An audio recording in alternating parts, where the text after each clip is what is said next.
สองเตียนลงเชียนจะเนอะอันนี้เป็นมัวท่านเกาหลีเนาะเกาหลีอยู่บ้านคุณไม่ใส่เป็นตัวไล่เนาะตามไล่ติดตามบังเด้อตัวนี้ก็เป็นตัวเองกันเด้อระดับใหญ่เนาะตัวประเภท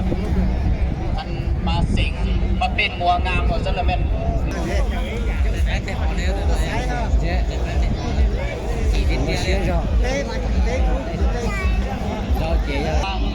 ล้านตัวนี้นะเสื้อหัว100 ล้าน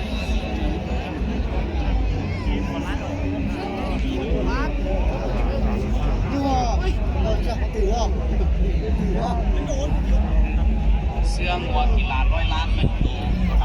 ำคอดำนี่มาจากบ้านผมในเมืองมาคูนมาแข่งกับหัวเกาหลีบ้านดีไซน์ดีไก่เด้อไก่เด้อ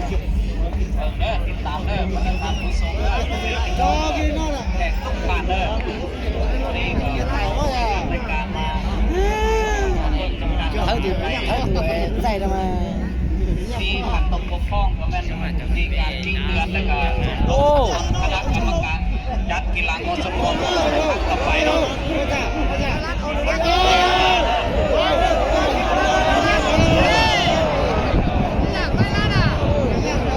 คอยเด้อคอยเด้อมาป่าเด้อให้ดอกในป้อมหัวไม่ถึงเลยเด้อโอ้เทียนตรงมาจังเต้าเลย